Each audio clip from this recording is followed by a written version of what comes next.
Oi, gente, estamos aqui de volta com o nosso podcast. Aqui quem fala é a Proeva. Estavam com saudade de mim, eu sei que vocês estavam. No programa anterior, nós conversamos, dialogamos e adquirimos bastante conhecimento acerca da sociologia, mais especificamente sobre a sociologia de Max Weber. Falamos sobre o contexto histórico, sobre a biografia de Weber, as contribuições de Weber para a sociologia e aspectos da sociologia do próprio autor. Novamente, essa semana estamos com os nossos convidados, Jorge, João Paulo, Pedro, Jackson e Silvio, e o meu companheiro de apresentação, Arlisson. Bom, eu tenho certeza que no episódio anterior vocês ouviram falar bastante sobre ação social, o termo ação social. O que seria então esse termo ação social? O termo ação social foi introduzido por Max Weber em sua obra póstuma Economia e Sociedade, em reação ao liberalismo europeu colonial católico ocidental, e se estendeu em várias outras obras, como Fenômeno Social de Florian. Gente, olha, eu sou formada em sociologia e até hoje não aprendi a falar o nome desses caras, mas enfim, Florian Zinaniec, Arnold Schellen, George Simmel e Vilfredo Pareto. Muito bom, muito bom. E esse termo que a gente ouve, e é bom a gente conseguir entender. Mas agora eu pergunto a Pedro e a Jackson. Digam aí, o que são essas relações de ações sociais? Quais são as 4 vertentes? E o que é a tão dominação de Max Weber? Então, meus alunos, de volta no programa 2, a gente vai falar um pouco sobre as ações e dominação em relação a Weber. Eu vou falar um pouco sobre ações. Alguns tipos de ideais de Weber contribuíram para a classificação das formas de ação social. Elas são divididas em 2 grupos específicos, racionais e irracionais. Ações racionais. As ações tidas como racionais são feitas pelos sujeitos que têm maior controle sobre seus atos e procuram os melhores meios para realizá-los. Elas são separadas em 2 conceitos. Ação racional, em relação a fins, ocorre quando o propósito da ação justifica a intenção e os caminhos percorridos para alcançar determinado objetivo, e ação racional, em relação a valores. O indivíduo orienta suas práticas de acordo com os valores sociais, subjetivos ou crenças pessoais. Age em conjunto com o que considera correto, benéfico para o próximo. Ações irracionais. Nas ações tidas como irracionais, os atos são baseados em sentimentos, motivados pela emoção ou impulsos. Eles também são divididos em 2 subgrupos. A ação irracional tradicional é pautada nos hábitos e costumes que as pessoas, dentro da sociedade em que vivem, começam a adotar, e a ação irracional afetiva, que envolve sentimentos e emoções. O sujeito tem uma ação motivada por raiva, esperança, medo, paixão, inveja, entre outros gatilhos sentimentais. Como o afeto pode ser despertado pelo costume, esse tipo de ação irracional também se enquadra na categoria tradicional. Eu vou passar a palavra para Pedro para ele falar um pouco sobre dominação. Dominação de Weber se difere muito do poder exercido, né, pela pessoa, pelo Estado. Porque a dominação é uma aceitação do poder e se estabelece de 3 formas legítimas para Weber, né, que é a legal, a tradicional e a carismática. A dominação legal é um tipo de dominação de uma forma mais oficial de legitimidade da dominação, porque ela estabelece por meio de uma convenção social estabelecida entre os indivíduos de uma mesma sociedade. Para que essa legitimidade seja conferida ao Estado, deve haver um processo, todo um processo legal e correto para uma sanção das leis, e as ações dos Estados devem estar todas submetidas às leis. A dominação tradicional é uma forma de dominação conferida pela forma do respeito à tradição. A gente tem várias tradições, mas a mais comum de estabelecimento dessa autoridade, ela vem do sistema patriarcal, que domina a sociedade, né? Em que a figura do patriarca ou senhor é uma figura de liderança e os submetidos a essa liderança são seus súditos ou servidores. Há casos em que a necessidade de uma competência da liderança para a conferência da autoridade não é necessária, pois é a tradição quem confere tal autoridade. Esse tipo de dominação também confere uma estabilidade da dominação, visto que a tradição é algo que se perpetua, por muito tempo em uma sociedade. E por último, nós temos a dominação carismática, né? Essa forma de dominação, ela ocorre por meio da capacidade carismática que uma pessoa tem de mobilizar massas e comandar as pessoas. Geralmente, os súditos desse tipo de pessoa, eles conferem uma devoção ao líder carismático, não só pela sua personalidade de liderança, mas também pela crença e pela fé ao líder. O líder carismático detém uma espécie de força mística, sabe, algo fora do comum, que faz com que seus seguidores depositem nele a esperança de uma mudança ou de uma ação correta. Nesse tipo de dominação, não há qualquer indício de requerimento de competência para que o líder exerça poder.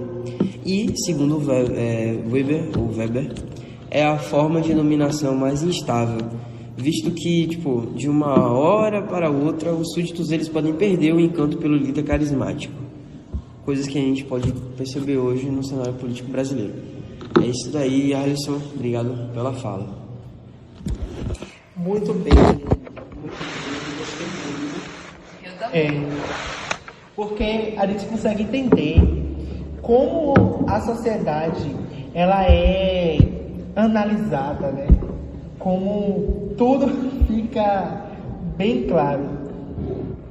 Ainda mais no contexto no qual a gente está vivendo, é bastante importante a gente considerar o nosso espaço de vivência, considerar a sociologia, considerar a forma que a nossa sociedade reage diante de determinadas situações. Verdade. Bom, e agora, para ficar mais claro para você ouvinte, eu pergunto a você, Jorge.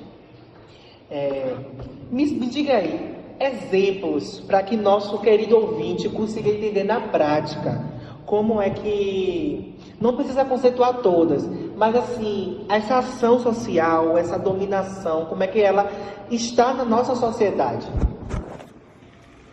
Bom, primeiramente queria agradecer mais uma vez ao convite de estar aqui conversando com vocês. Nada, meu. Então, como foram dito para meus queridos amigos anteriormente, a ação social para o Max Weber foi dividida em 4 ações fundamentais, que foi a ação social racional com relação a fins, a ação social racional com relação a valores, a ação social afetiva e a ação social tradicional. Por exemplo, nas ações em relação a fins, podemos perceber que a estratificação social é um problema generalizado dentro de um mundo heterogêneo, visto que em tantos lugares muitas pessoas se mantêm indiferentes à desigualdade nas classes, entendeu?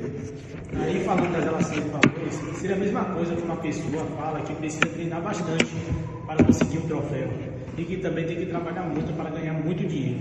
Ou seja, a ação social em relação a valores infere que as atitudes das pessoas acabam sendo influenciadas através das suas crenças morais.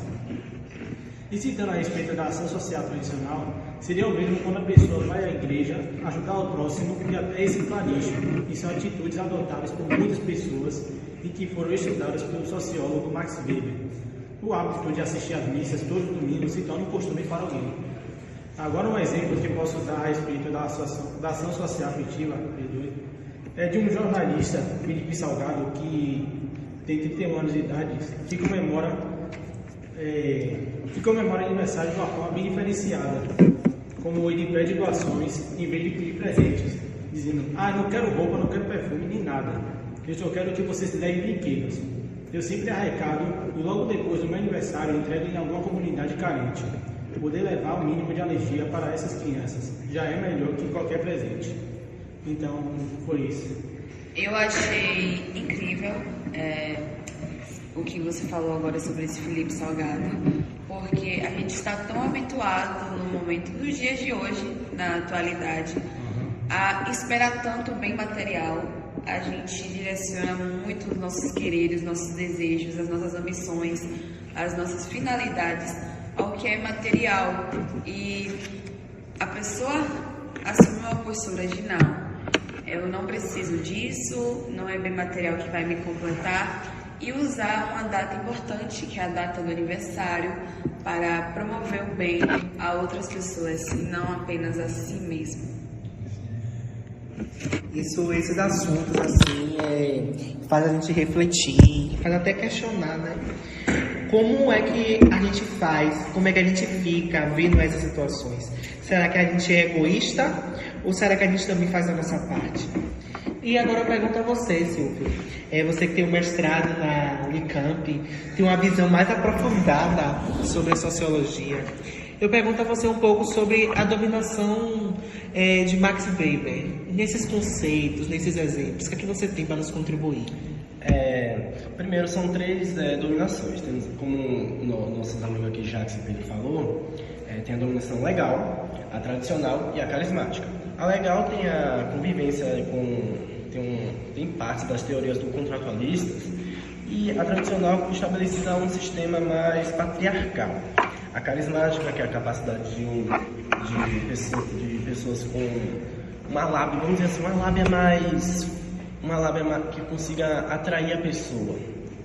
Então, com um pouquinho mais de virtude, vamos dizer assim.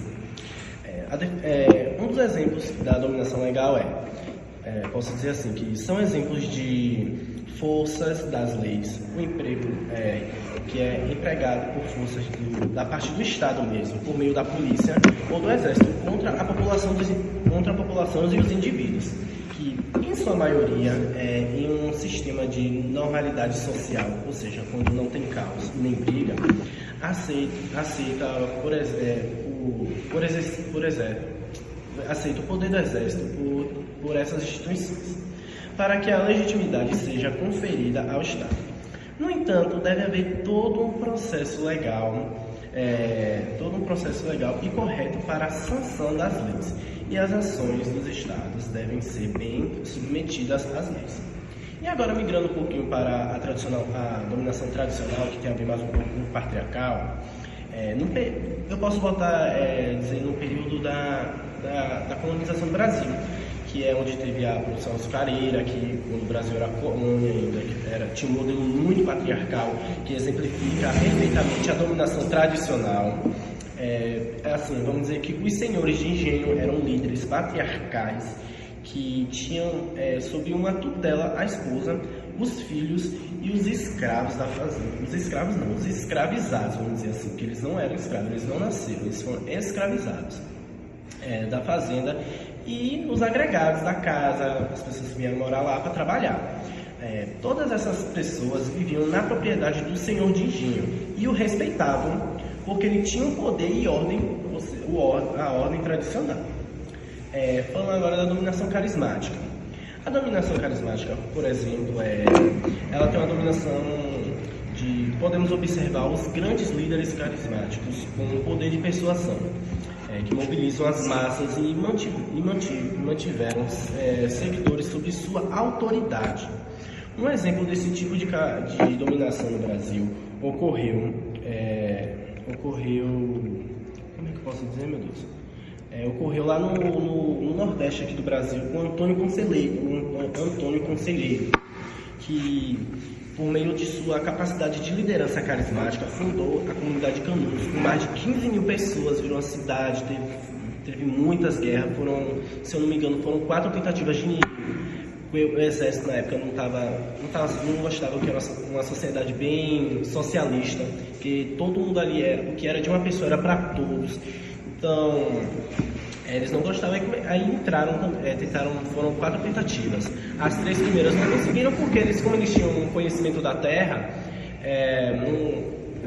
como eles tinham conhecimento da terra, os militares vinham e não sabiam direito como era o espaço e os canudenses, vamos dizer dessa forma, né, as pessoas que moravam lá, conseguiram bater neles e pegar as armas dele. Aí houve 4 expedições. A quarta não deu certo, houve lá que veio até bomba no meio, aquelas porra lá. E é isso. Bom, tudo que você trouxe aí, Silvio, a gente consegue ver, né, como é que isso está na nossa sociedade. Além disso, eu achei interessante quando foi colocada a posição de um líder, onde a concentração do poder está nesse líder, por exemplo, o senhor de engenho, porque o comando basicamente era dele. Porém, quando a gente para analisar essas situações que a gente aprende com os mais velhos, a gente aprende numa aula de história, mas quando a gente passa a conhecer a sociologia e analisar esses fatos conhecidos por nós sociologicamente, a gente pode parar e fazer uma reflexão e traçar uma linha histórica para saber e pensar sobre esses fatos que aconteceram, essas concentrações de poder, acarretaram em que para a sociedade na atualidade? O que você acha sobre isso, Silvio? Do meu ponto de vista, respondendo sua pergunta, esse sistema patriarcal que existiu bem, que veio pelos dogmas da religião cristã, a religião católica, que veio trazendo que o homem que tem que mandar na casa, o homem que obtém o poder, influencia muito nos dias atuais. Muito mesmo. A gente vê assim em qualquer lugar. Eu aposto assim, aqui todos os meus colegas aqui têm amigos ou têm amigas que conhecem que em uma residência, em uma casa, composta por um homem, uma mulher e filhos. Quem é que fica geralmente arrumando a casa? Quem é que deixa de trabalhar para tomar conta da casa e dos filhos? É a mulher. Quem é que tem que sair para ficar trabalhando? E quando chega, tá tudo prontinho, não quer fazer mais nada, é o homem. Isso é o reflexo que tem vamos dizer, esses marcos que teve de lá de 1500, 1500 não, muito tempo antes, né, que veio quando começou... Desde que o mundo é mundo, basicamente. Eu concordo. Isso a gente pode também ver, né, até no livro Diva. Não sei se você já ouviu falar, que é de José de Alencar. Sim. Que fala Livro assim, perfeito. Maravilhoso. Romance. É um romance muito, como é que eu posso dizer, artificial. José de Alencar nunca é. Com certeza. É um romance, como tá falando, Jorge, é um romance muito artificial. Que fala sobre uma mulher que ela feinha, que quando ela era feinha, ele não olhava pra cara dela. Chamou até ela de monstrinho. Eu adoro o jeito dele Uma página falar. só xingando a coitada. Vê se spoiler. E não queria aquela mulher de nenhum olhar. Quando ela, depois de 2 anos, ela ficou linda, ele começou a correr atrás. Porque, essa mulher é um perfil pra mim. Pra eu mostrar pra sociedade que eu tô com a mulher. Muito bonita. Pra quê? Aí a gente já vê o machismo entrando entre aí, que existe um tipo de mulher certa, perfeita para se casar. Não é qualquer uma que você encontra na rua. Fora a cor da pele, né? Que isso influencia bastante. Inclusive, no fato da concentração de poder nas mãos de senhores de engenho, a gente pode ver socialmente esse patriarcado, esse machismo, que até os dias atuais existe. E, além disso, a escravidão foi sustentada por senhores de engenho, basicamente. E, olhando estatisticamente a sociedade, a gente pode ver o quanto essas concentrações de poder masculinas do passado afetaram a sociedade atual. Porque a maior parte da base da sociedade, da parte que possui menos privilégios, possui direitos renegados, é a população preta. São coisas passadas que interferem nos dias atuais. Exatamente. Quando a gente para pensar, é algo assim... 132 anos, 134 anos após a escravidão ainda perpetua. Continua. E são justamente esses aspectos que eu falei lá atrás, que a gente consegue observar como a análise, a sociologia de Weber está inserida em diversas áreas da sociedade. Agora eu pergunto para você, João Pedro, Os tipos e conceitos de ações sociais cunhados por Weber ainda são válidos para os dias de hoje? Calma, correção. Não fala. Mas não tem problema. Meu caro amigo Alisson também fala de carne. A cabeça cheia, gente. Eu peço desculpas. Ele não é... O mestrado dele não é em mim. Mas respondendo essa pergunta, Alisson. Bom, isso é complexo. Veja, ainda há pessoas hoje em dia que utilizam a ação social, como o Weber descreveu, para suas análises da sociedade. No entanto, o conceito de ação social já foi muito debatido por inúmeros sociólogos e atualmente se estuda as formas de conduta pensando nelas como constituídas tanto pelo agente como pela estrutura. Como Weber se focou muito no indivíduo, vários sociólogos como Pierre Bourdieu e Michel Foucault fizeram críticas ao conceito de ação social e trouxeram outros conceitos que não se baseavam tão profundamente no indivíduo, mas também no contexto e na estrutura que o rodeia. Bom, João Paulo, para você também, Weber, diferente de Marx e Durkheim, se focou no indivíduo ao invés de uma sociedade como um todo. Isso trouxe grandes mudanças para a sociologia, na sua opinião? Definitivamente. A ideia de focar no indivíduo permitiu encarar os acontecimentos e sociedades de uma forma completamente diferente. Como no livro A Ética Protestante e o Espírito do Capitalismo, Weber mostra uma ideia bem oposta à de Karl Marx, colocando a superestrutura, ou seja, a cultura, a religião, a tradição e etc., como quem determina uma sociedade. Enquanto a infraestrutura, ou seja, o conjunto de relações econômicas de produção, é diretamente influenciada pela superestrutura. Hoje, muitos sociólogos tentam analisar a sociedade tanto no âmbito do indivíduo como no âmbito da estrutura, não colocando nenhum dos dois como totalmente dependentes do outro. Entendi. Agora eu quero saber de você. A elaboração de um tipo ideal é de fato importante para a sociologia? Com certeza, o tipo social permite pesquisadores estudar a sociedade de uma forma muito melhor. Com o tipo ideal, se pode analisar diferentes níveis de abstração de um acontecimento ou de uma estrutura. Por exemplo, você pode analisar se uma república é, de fato, democrática, apesar de haver desigualdade social, e para isso, você cria um tipo ideal em que você exagera a desigualdade e retira fatores que não te interessam. O caráter utópico do tipo ideal permite um estudo muito mais simples e direto da sociedade.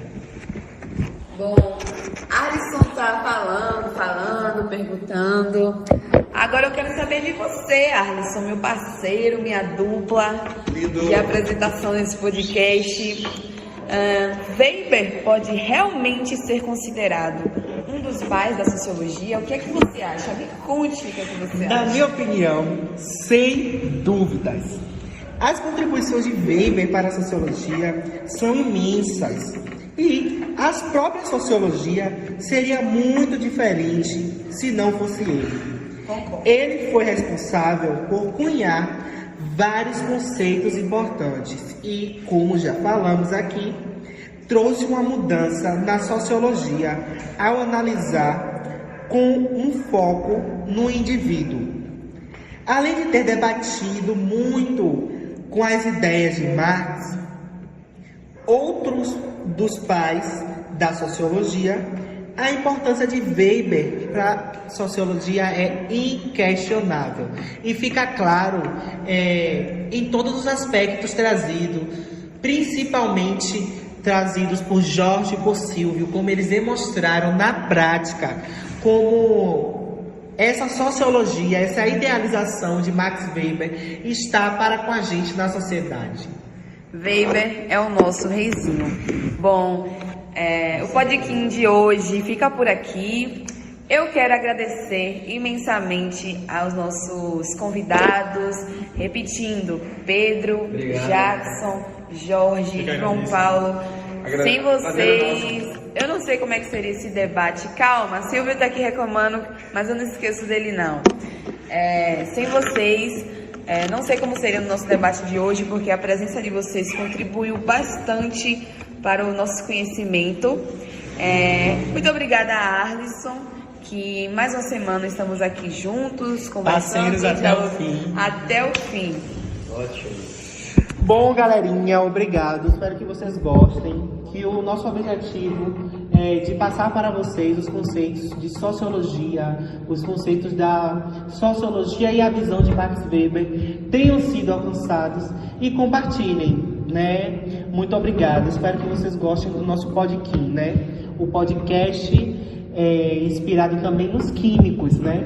Que a maioria aqui é formado também, além de sociólogos, são técnicos químicos no ensino médio integrado, lá atrás.